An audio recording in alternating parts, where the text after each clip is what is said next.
Carlos Ará Amiralian. Eu não conheci meus dois avós, tanto paterno como materno, mas eu conheci uma avó paterna, que veio para o Brasil. A minha outra avó materna ficou lá na Armênia e foi trucidada junto com o marido, etc.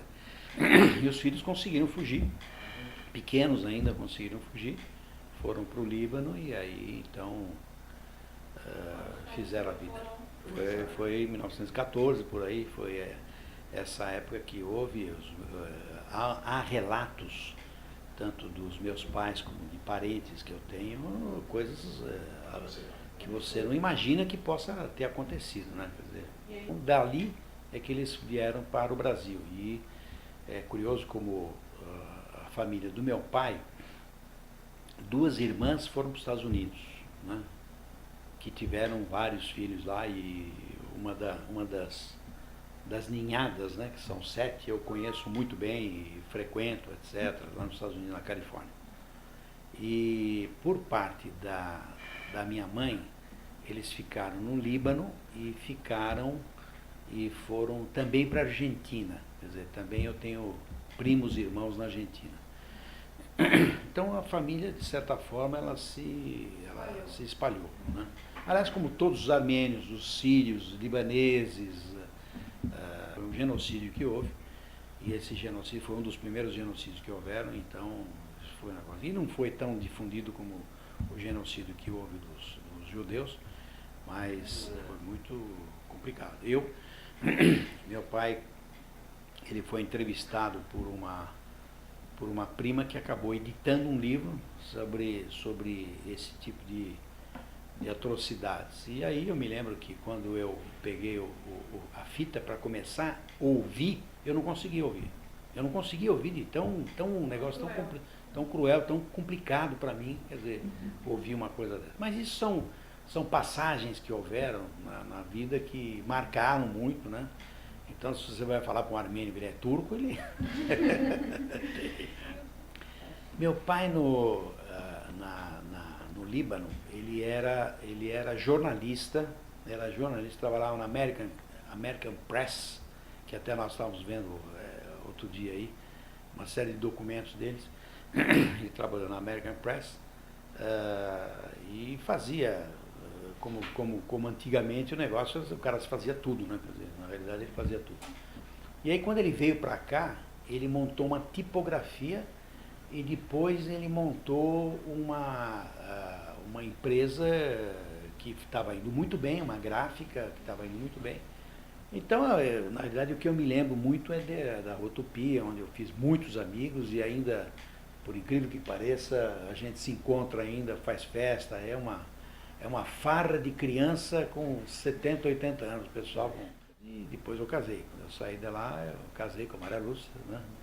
E aí eu saí, fui morar aqui na Desembargadora Eliseu Guilherme. Bom, eu estudei o primário, eu estudei no colégio o D. Pedro II, quer dizer, o primário fiz o D. Pedro II, que era lá perto do Largo Padre Péricles, até interessante. Tem várias, de repente a gente começa a descobrir que tem várias personalidades que estudaram lá, né? Uma coisa interessante. Até o dono do Axê, que faleceu, estudou lá. Depois eu fui para Mackenzie. Aí fui fazer uma parte da escola americana, que era o quinto ano, né? Depois eu fui para o ginásio, depois eu fui para o colégio, também no Mackenzie. Eu fui diretor de esportes da União Colégio Mackenzie na época, e depois eu fui presidente da União Colégio Mackenzie. E é interessante que a minha diretoria, alguns amigos até hoje, mas pessoas assim que hoje são até meio ilustres, etc. Mas enfim, um deles era o Zé Calil Filho, por exemplo, que foi muito amigo na época, o Roberto Abidab, o Eduardo Lutfala, Zarif, o Temudo Lessa, Roberto Temudo Lessa. Mas era um Sidinardi, que faleceu agora recentemente, também diretor. E eu estou fazendo injustiça com alguns amigos, mas enfim, não lembrando, mas o fato é que foi uma época assim, muito gostosa, muito boa. Depois eu fui estudar num colégio americano chamado Mary Joseph High School. O Maria José era o tipo da escola que você repetia de ano, mas então você, para fazer o cursinho e fazer o terceiro ano e aí você ia para lá, que era uma possível desgraçado. Mas enfim, também encontrei alguns amigos lá que... Bom, eu sempre fiz esporte na minha vida, então eu fui campeão paulista de voleibol, tricampeão paulista de arremesso de peso, fiz voleibol, muito voleibol. Os professores de Mackenzie me levaram pro Pinheiros. E eu até tenho uma medalha de atleta do ano, quer dizer, imagina. A minha ideia era, eu adorava fazer esporte, sempre gostei de fazer esporte, mas a minha intenção era outra, era estudar, realmente estudar. Sempre tive paixão por indústria. E aos 17 anos, mais ou menos, eu tive uma indústria que era Focoluz, era uma empresa de que eu formei junto com um amigo meu, e a patente era do pai dele.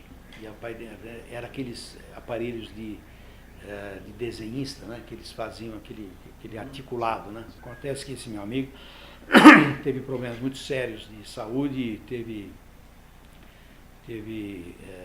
uma depressão muito forte, e aí não dava para continuar, então eu falei com o pai que eu não dava mais, quer dizer, não era uma pena que estava indo muito bem, mas eu não tinha condições de tocar um negócio onde meu amigo, né, que estava com esse tipo de problema, e o pai tinha, ele pediu para eu continuar o negócio e tal, para fazer, mas eu não me sentia à vontade na época, era um grande amigo, né?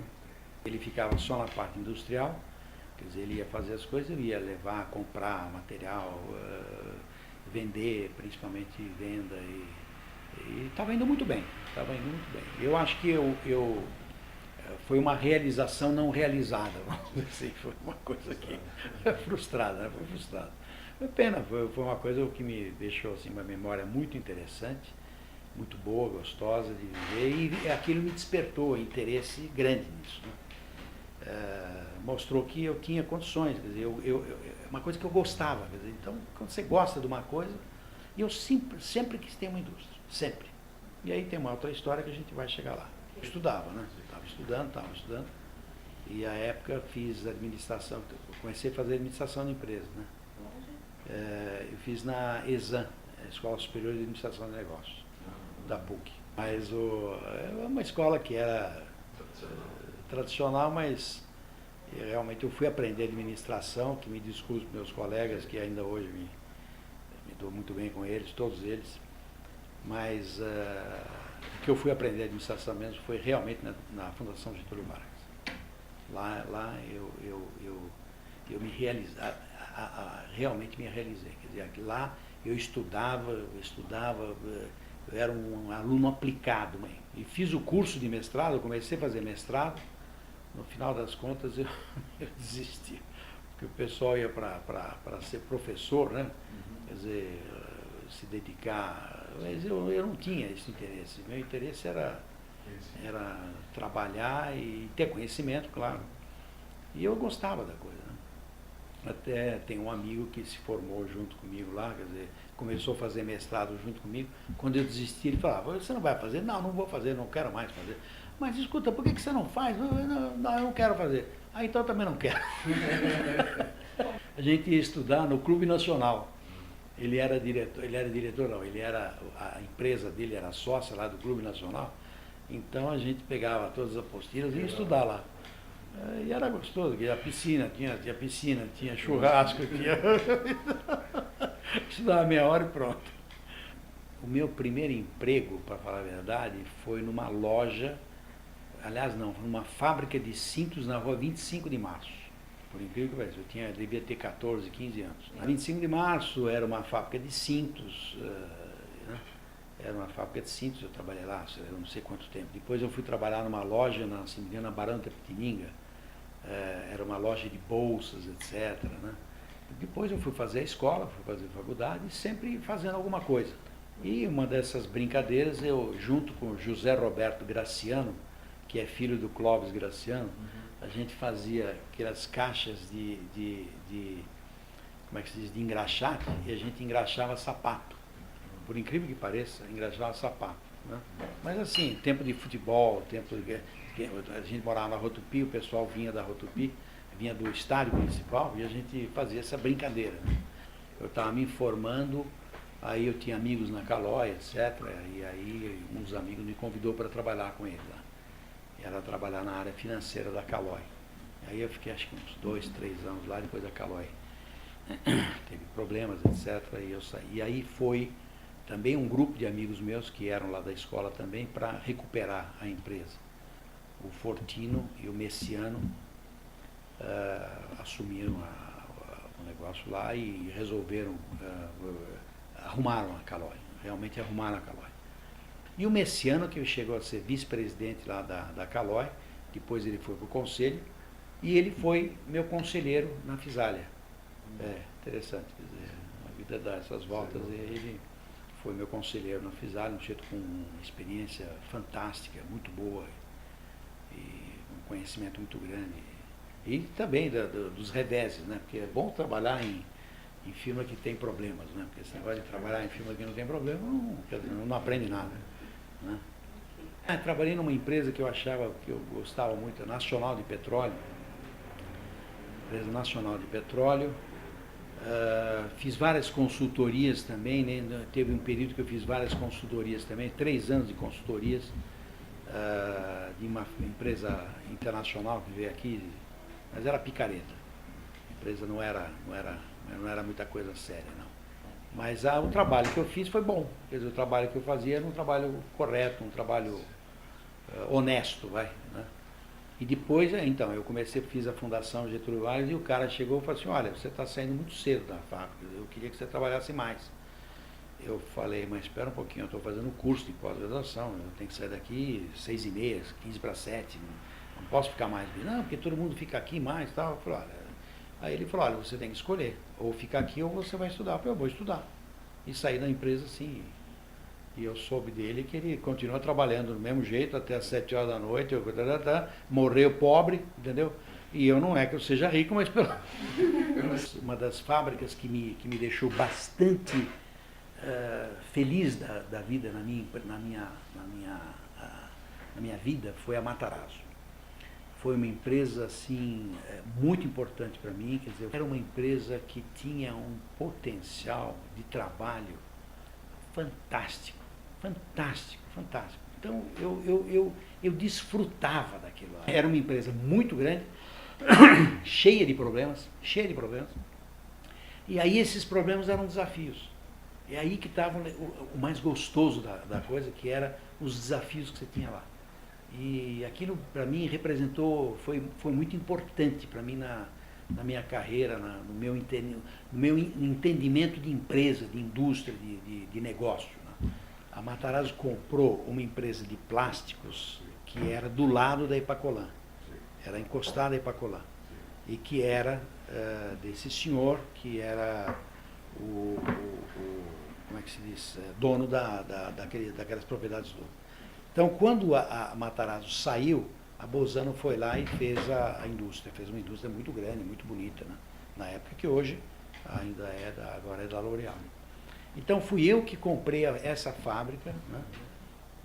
Que era de PVC, tubos de PVC, Malabar, CBE Malabar. E foi interessante, foi uma história muito bonita e que deu um resultado muito bom. Nós não gastamos um tostão na compra daquela fábrica, por incrível que pareça. Eu ia comprar porteira fechada, do jeito que estava eu ia comprar. Ele não descontava nada, ele tinha duplicado em carteira, né? Quer dizer, e vendia naquela época 60, 90 dias, qualquer coisa assim. E tinha um volume grande, considerável em carteira.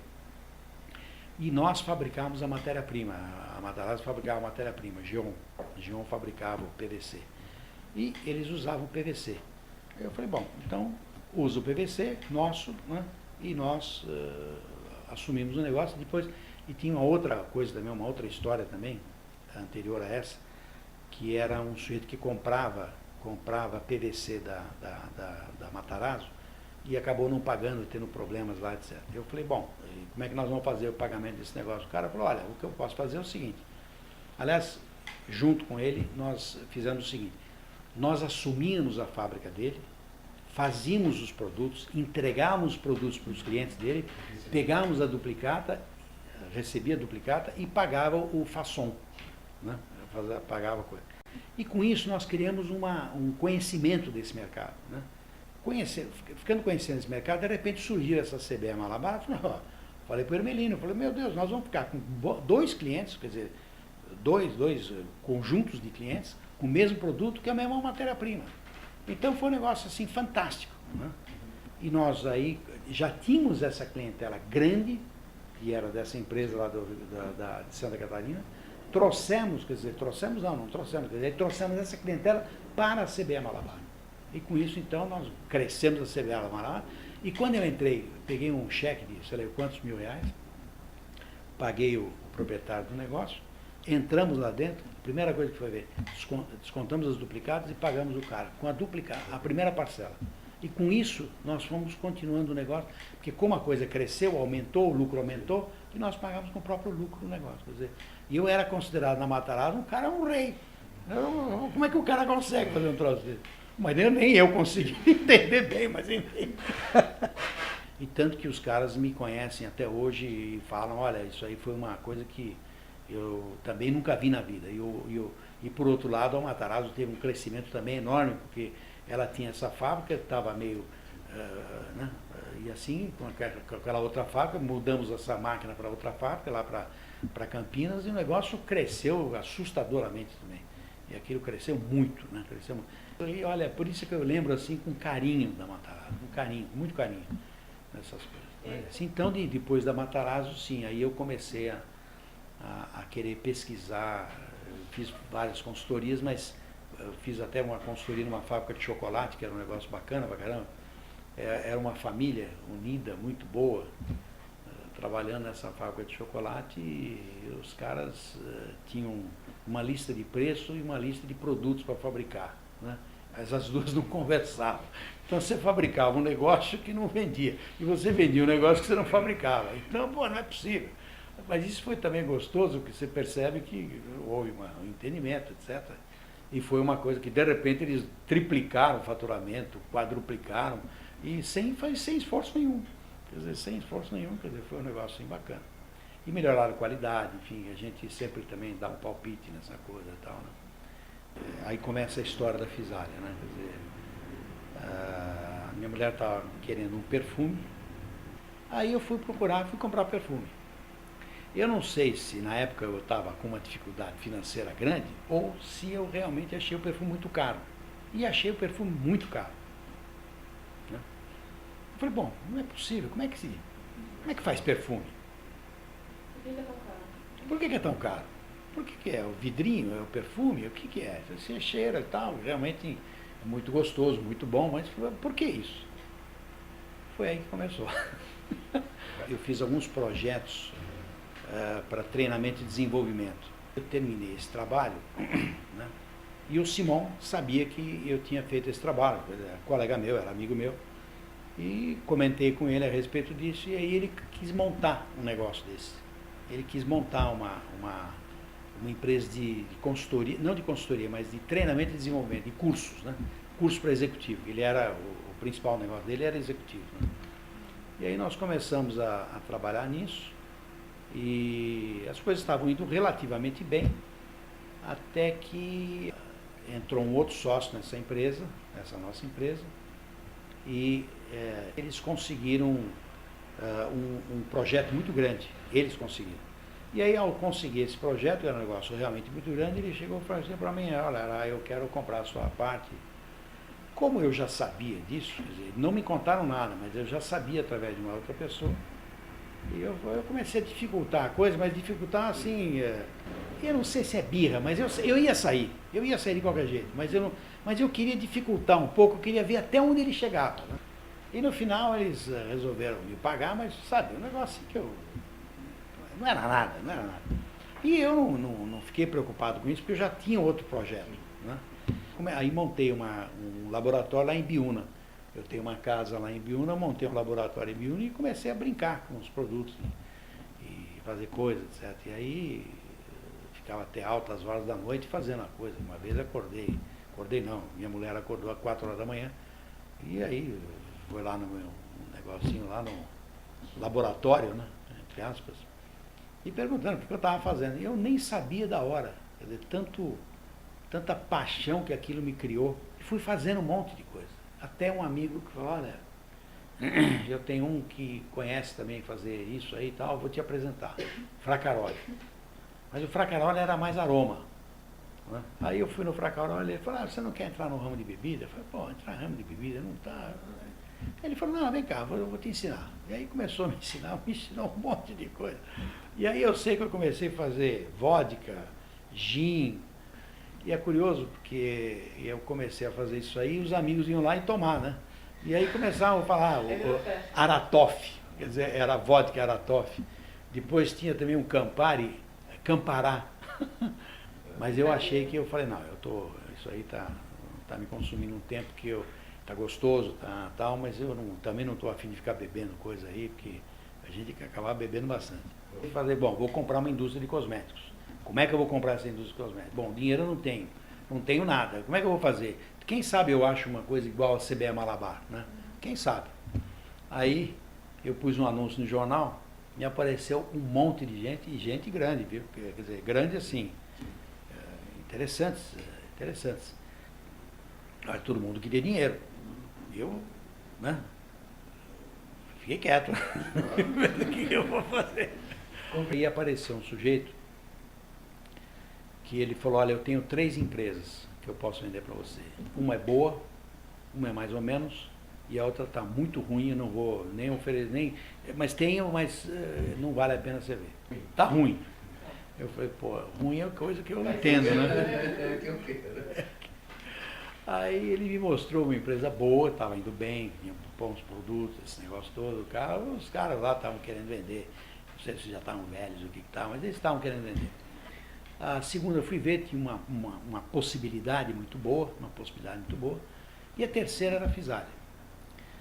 O Levi era sócio junto com a Clarice, eram 2 sócios, era ele e a Clarice, mas que eles estavam desesperados, porque a empresa estava indo mal, não vendia, eles tinham dívidas e aí eles não tinham condições de tocar o negócio. Eu falei, bom, então eu vou fazer o seguinte, eu entro, eu conheço a parte financeira, eu toco para vocês. Não, eu quero vender.